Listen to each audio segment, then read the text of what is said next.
24 juin 1895, l'historien Thomas Chappet a élaboré sur la devise du Québec en ces mots. Oui, nous nous souvenons. Nous nous souvenons du passé et de ses leçons, du passé et de ses malheurs, du passé et de ses gloires.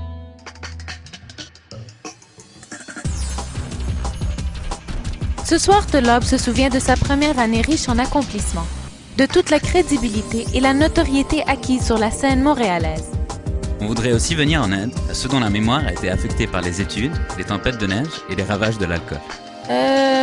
Oui. Donc voyons comment Tolob a bâti ses fondations en se basant sur les promesses faites par le comité exécutif.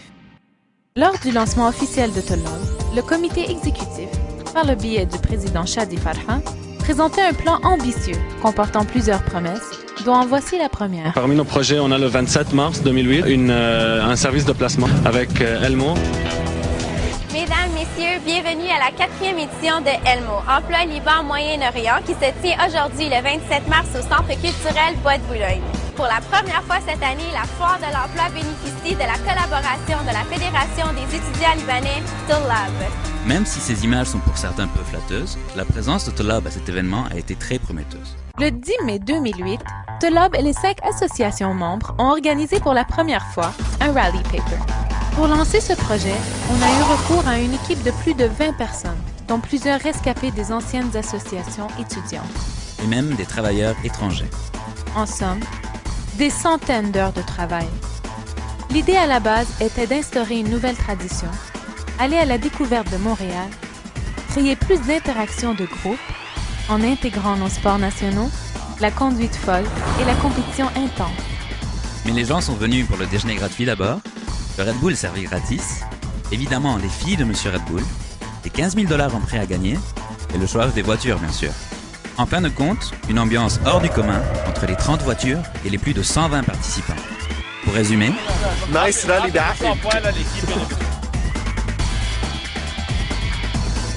Alors que les différents festivals de Montréal garnissaient le calendrier culturel de la ville, eux en particulier ressortaient du lot. En effet, si vous êtes un Libanais à Montréal ou un politicien en campagne, alors vous êtes sûrement venu faire un tour au Festival libanais. Pendant votre passage, vous avez probablement remarqué la présence de ces éternels archétypes.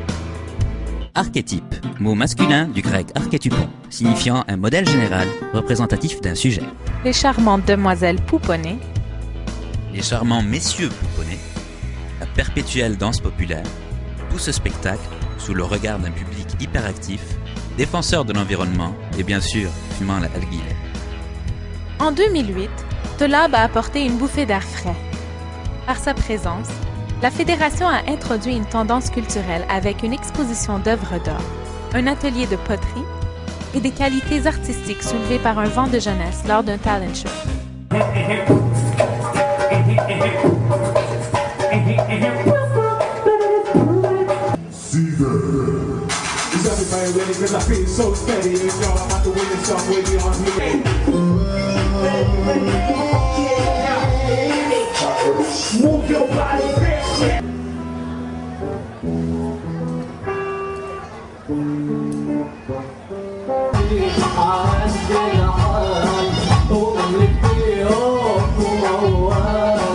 Bref, Tolob a fait du festival tout un bouillon de culture.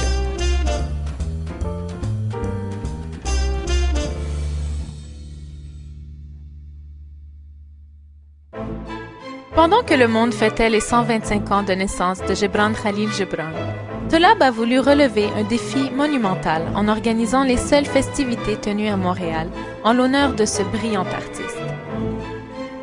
Pour souligner cet événement, quoi de mieux que de présenter une pièce de théâtre inspirée d'une des œuvres les plus importantes et les plus controversées de Gebran lui-même, Les Esprits rebelles. Une équipe a été formée et une troupe, au départ, sans grande expérience théâtrale, se retrouvait chaque soir et pour plusieurs semaines dans un modeste sous-sol pour peaufiner la présentation. De sa passion pour l'art, la troupe puisait l'énergie qui lui permit de se retrouver le 28 septembre devant plus de 500 personnes, là où la consécration fut atteinte.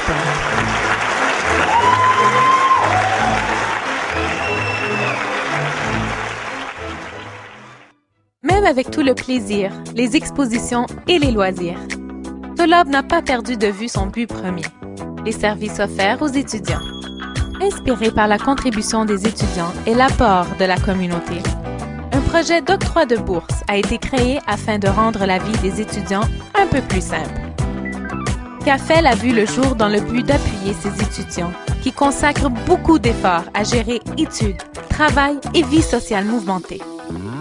C'était une équipe soucieuse du bien-être de ses pairs qui partageait non seulement le désir de venir en aide à son prochain, mais surtout la volonté de procéder de façon transparente et juste. Bref, bien que ce fût une tâche ardue, une fierté sans mesure émanait du travail accompli, puisqu'un grand sacrifice est aisé, mais ce sont les petits sacrifices continuels qui sont durs. Et pour vous rendre la vie encore plus facile, Tolab a lancé un tout nouveau service. En avez-vous marre de devoir cuisiner vos propres plats pas toujours comestibles? D'attendre les soldes pour pouvoir suivre les tendances? Et votre notion de vacances au sud signifie un week-end à Longueuil? Tolab a pensé à vous.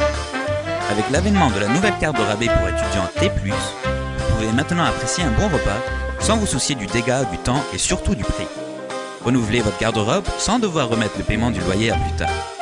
Faire vos valises dès maintenant pour bénéficier de vacances de rêve à des prix abordables. Alors que Tolab récoltait du support et gagnait en notoriété auprès de ses membres, la Fédération retenait une attention particulière dans les médias.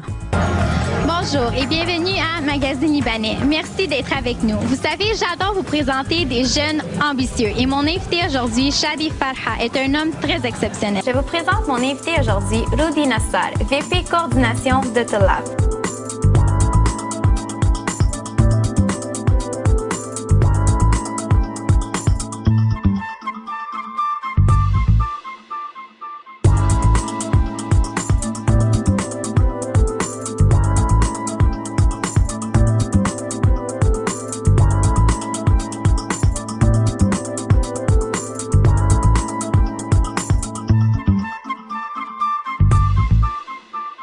Entre-temps, la renommée de Tolab s'est répandue à plusieurs paliers de la société montréalaise. Ainsi, dans le monde artistique, Tolab s'est associé au prestigieux Festival du monde arabe en présentant le musicien Charbel Rouhana. Dans le monde politique, la Fédération a laissé ses empreintes au niveau municipal et provincial, échangeant idées et projets avec pas moins que le maire de Montréal, M. Gérald Tremblay, et le député de l'Assemblée nationale, M. Martin Lemay. Quelques mois plus tard, Tolab a apposé sa signature sur le livre d'or de la ville aux côtés de plusieurs personnes de renommée internationale. Mais les activités de la Fédération ne se sont pas arrêtées à Montréal. Sa notoriété avait déjà trouvé écho au palais présidentiel libanais, où une délégation a rencontré le chef de l'État, le général Michel Sleiman. De retour à la maison, et après un premier mandat vaste en accomplissement, Tolab prévoit une année riche en succès, pour atteindre des objectifs qui s'élèvent au-delà d'un service.